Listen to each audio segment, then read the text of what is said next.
حبشہ نہیں گئے، چلو یہ بھی معاہدے کے اندر تھا، نہیں جا سکتے مدینہ نہیں جا سکتے، لیکن کہیں اور تو جا سکتے ہیں نا، مدینہ نہیں جا سکتے، دوسری جگہ جا سکتے ہیں۔ اللہ کے نبی صلی اللہ علیہ وسلم نے ایک حدیث کے اندر اسی بات کی طرف اشارہ کیا۔ آپ صلی اللہ علیہ وسلم نے کہا جو ہمیں چھوڑ کر ان مشرکوں کی طرف بھاگا اسے اللہ نے خود ہی دور کر دیا، سمجھو اگر یہاں سے وہاں گیا تو اللہ نے خود ہی دور کر دیا۔ آپ صلی اللہ علیہ وسلم نے یہ بھی کہا ان کا جو آدمی ہمارے پاس آئے گا اللہ اس کے لیے کشادگی اور نکلنے کی جگہ بنائے گا۔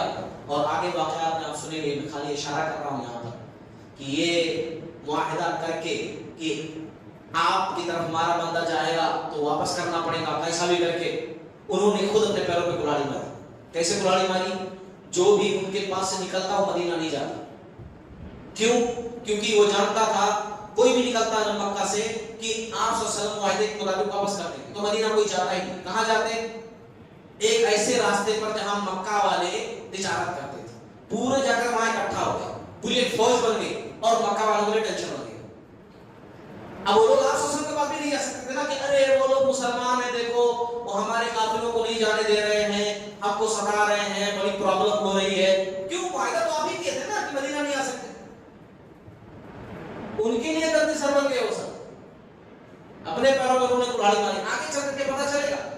تو کل ملا کر کے جو بتانا چاہتا تھا کہ جو معاہدہ ہوا نا، بظاہر ایسا لگ رہا تھا کہ بڑا غلط ہوا، صحابہ کو بھی یہی لگ رہا تھا بڑا غلط ہوا، مگر دراصل اس کے اندر جو راز بنہا تھے، جو پوشیدگی تھی، باریک بینیاں تھیں، اللہ اس کے رسول جس کو بہتر سمجھ رہے تھے، ہے نا، وہ بڑے کمال کی تھی۔ اور اسی لیے اللہ نے آیت نازل کر کے کہا اِنَّا فَتَحْنَا لَكَ فَتْحًا مُبِينًا، اے نبی گھبرائیے نہیں، یہ جو سورہ آپ نے کی ہے یہ بہت بڑی فتح ہے، یہ فتح عظیم۔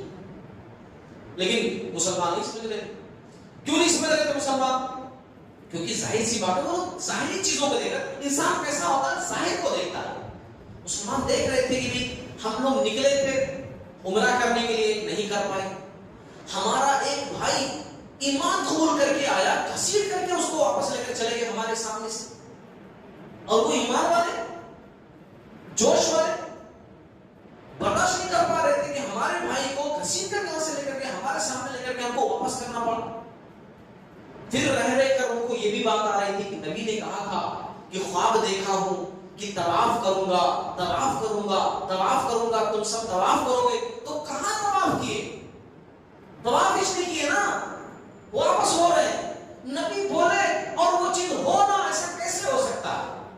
نبی کوئی بات کہے اور وہ چیز ہونا، ایسا کیسے ہو سکتا ہے؟ یہی سب سوال تھے۔ اور سب سے زیادہ تو پریشان جو ہے عمر رضی اللہ تعالیٰ عنہ تھے، جوش والے تھے نا، زیادہ پریشان تھے۔ آپ صلی اللہ علیہ وسلم کے پاس پہنچ گئے، یا رسول اللہ صلی اللہ علیہ وسلم کیا ہم لوگ حق پر نہیں ہیں؟ کیا سوال کیے؟ یا رسول اللہ صلی اللہ علیہ وسلم کیا ہم لوگ حق پر نہیں ہیں؟ آپ صلی اللہ علیہ وسلم نے کہا کیوں نہیں، حق پر۔ کیا رسول اللہ صلی اللہ علیہ وسلم کیا ہمارے جو مرتے ہیں وہ شہید، ان کے جو مرتے ہیں وہ جہنم میں نہیں جائیں گے؟ ہمارے جو لڑائی میں قتل ہوتے ہیں وہ جنت میں جائیں گے، شہید کہلائیں گے، اور ان کے جہنم میں جائیں گے، کفر کی موت، کیا یہ حق نہیں ہے؟ آپ صلی اللہ علیہ وسلم نے کہا بالکل حق، صحیح ہے۔ پھر عمر رضی اللہ تعالیٰ عنہ بولے کہ پھر ہم اپنے دین کے معاملے میں دباؤ کو کیوں قبول کریں؟ مطلب ان کے کہنے کا مطلب یہ تھا کہ ان کی ہر بات آپ کیسے ایکسپٹ کر لیں، کیسے ان سے دب گئے آپ، اور بغیر اپنا جو ہے مقصد پورا کیے ہیں واپس کیسے پلٹے؟ آپ صلی اللہ علیہ وسلم نے فرمایا خطاب کے بیٹے میں اللہ کا رسول ہوں، میں اللہ کی نافرمانی نہیں کر سکتا، اور میرا رب میری مدد ضرور کرے گا، میرا رب مجھے ضائع نہیں کرے گا، بھروسہ رکھو، میرا رب مجھے ضائع نہیں کرے گا میرا رب۔ عمر رضی اللہ تعالیٰ عنہ بولے یا رسول اللہ صلی اللہ علیہ وسلم کیا آپ اس نہیں بولے تھے کہ ہم طواف کریں گے، آپ طواف کریں گے، آپ ہی بولے تھے نا؟ تو آپ سے کہا ہاں بولے تھے، لیکن اے عمر کیا میں یہ بولا تھا اس میں کہ اسی سال کروں گا؟ کیا میں بولا تھا کہ اسی سال کروں گا؟ نہیں بولے تھے اسی سال کروں گا۔ تو آپ صلی اللہ علیہ وسلم نے کہا تو پھر وہی کہہ رہا ہوں کہ ہم طواف کریں گے، ہم طواف کریں گے۔ عمر رضی اللہ تعالیٰ کا غصہ بھی ٹھنڈا نہیں ہوا۔ ابو بکر رضی اللہ تعالیٰ کے پاس گئے، اسی جوش میں اور ان سے بھی سیم سوال، کیا ہم حق پر نہیں ہیں؟ وہ بکر رضی اللہ تعالیٰ عنہ بولے کیوں نہیں ہے نا حق پر ہم لوگ؟ تو پھر نبی تب کر کیوں سلے گی؟ کیا رسول اللہ صلی اللہ علیہ وسلم نہیں بولے تھے کہ ہم طواف کریں گے؟ ہاں بولے تھے، انہوں نے بھی سیم ابو بکر رضی اللہ تعالیٰ عنہ اللہ ویسے نہیں نبی کے بعد خلیفہ بنے تھے۔ نبی نے اپنی زندگی میں اپنے مسلح پر ٹھہرایا ان کو جو تھا ویسے نہیں ٹھہرایا۔ ویسے آپ صلی اللہ علیہ وسلم نہیں کہا کرتے تھے کہ میں ابو بکر سے بڑی محبت کرتا ہوں، ویسے نہیں کہتے تھے اگر اللہ میرا خلیل نہ ہوتا تو ابو بکر میرا خلیل ہوتا، ویسے آپ صلی اللہ علیہ وسلم نہیں کہا کرتے تھے۔ ابو بکر رضی اللہ تعالیٰ عنہ نے سیم جواب دیا جو آپ صلی اللہ علیہ وسلم نے دیا تھا، اور ابو بکر رضی اللہ تعالیٰ عنہ نے سمجھاتے ہوئے رضی اللہ تعالیٰ عنہ سے کہا کہ عمر رسول اللہ صلی اللہ علیہ وسلم جو کہہ رہے ہیں ٹھیک کہہ رہے ہیں، اللہ رب العالمین کبھی تنہا نہیں چھوڑے گا، فکر مت کرو، غم مت کرو۔ اچھا بعد میں جب سورہ فتح کی آیتیں نازل ہوئیں اور اللہ کے نبی صلی اللہ علیہ وسلم نے باقاعدہ عمر رضی اللہ تعالیٰ عنہ کو بلا کر کے سنایا کہ عمر اللہ نے آیتیں نازل کی ہیں، سورہ نازل کی ہے، اِنَّا فَتَحْنَا لَكَ فَتْحًا مُبِينًا، کہ ہم جو صلح کر کے آئے ہیں وہ ہماری شکست نہیں ہے بلکہ وہ بہت بڑی فتح ہے، وہ فتح ہے، اللہ تعالیٰ قرآن میں کہہ رہا ہے۔ عمر رضی اللہ تعالیٰ عنہ کہتے ہیں مجھے سمجھ میں آ گیا بڑے اچھے طریقے سے۔ عمر رضی اللہ تعالیٰ عنہ کہا کرتے تھے کہ اس دن جو میں نے آپ صلی اللہ علیہ وسلم سے اس قسم کی گفتگو کی نا، میں نے اس کے بدلے میں اللہ سے بڑی معافی مانگی، میں نے توبہ کیا، صدقہ کیا، نمازیں پڑھی، خیرات کیا، روزے رکھے اور اتنا رکھے، اتنے اعمال کیا کہ اب میں مطمئن ہوں کہ انشاءاللہ جو ہے میں کامیاب ہو جاؤں گا۔ اشرف بشرا سے یعنی چونکہ آپ صلی اللہ علیہ وسلم سے اس طریقے سے سوال کیے نا جا کر کے، تو کہا کہ مجھے جب احساس ہوا تو میں نے اس کے لیے بہت صدقہ و خیرات کیا، میں نے نمازیں پڑھی، تمام اچھے کام کیے، میں نے بہت سارے اعمال کیے۔ اچھا حدیبیہ سے جب آپ صلی اللہ علیہ وسلم واپس ہو رہے تھے تو حدیبیہ میں بعض روایتوں کے اندر آتا ہے 19 دن یا 20 دن، یا بعض روایتوں کے اندر ہے کہ پورا 1.5 مہینہ آپ صلی اللہ علیہ وسلم رکے۔ کتنا؟ 1.5 مہینہ رکے۔ تینوں باتیں موجود ہیں۔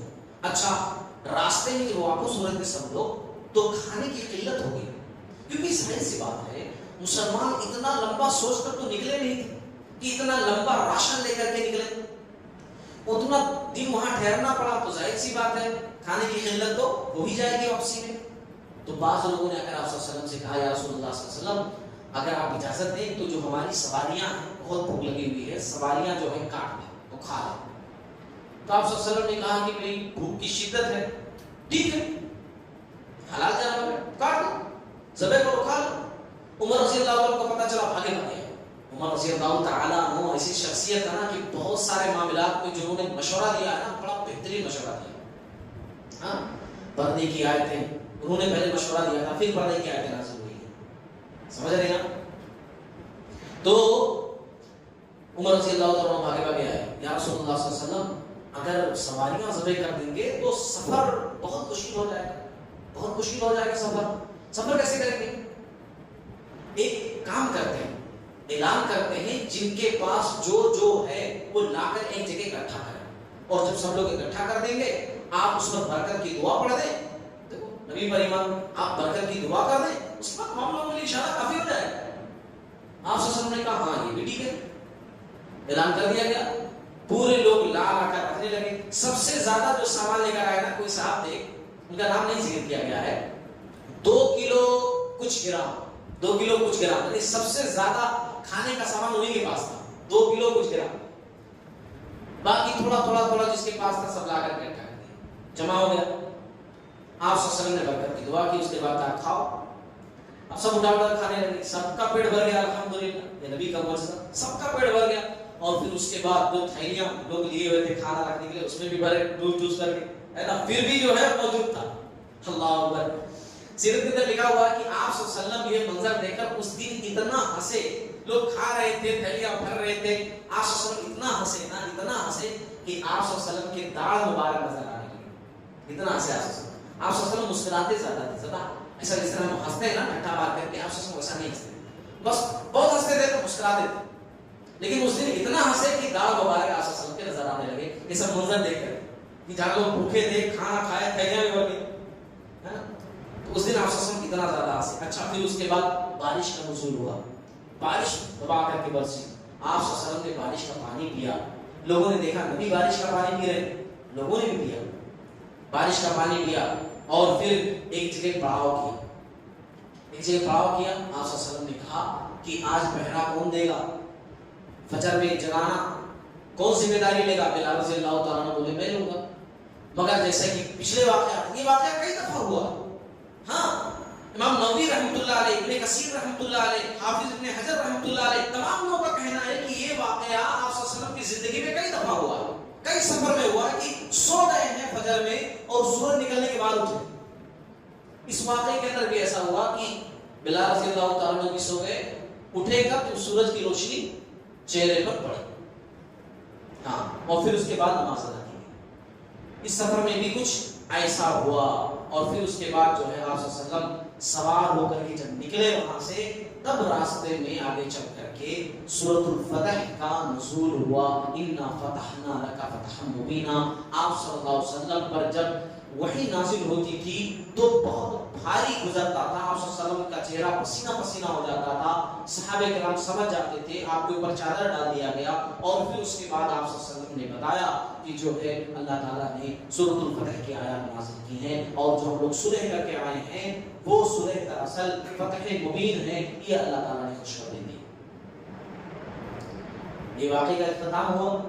بہت ساری باتیں آگے انشاءاللہ اور آئیں گی اس چیز کے بارے میں, لیکن چند ایک دو باتیں اور بھی ذکر کر دوں کہ آپ صلی اللہ علیہ وسلم نے جب اس سفر کے اندر صلح حدیبیہ کے بعد, صلح کرنے کے بعد جب جو ہے بال وغیرہ نکالے تھے, تو اس میں ایک خاص بات ملتی ہے سیرت کے اندر.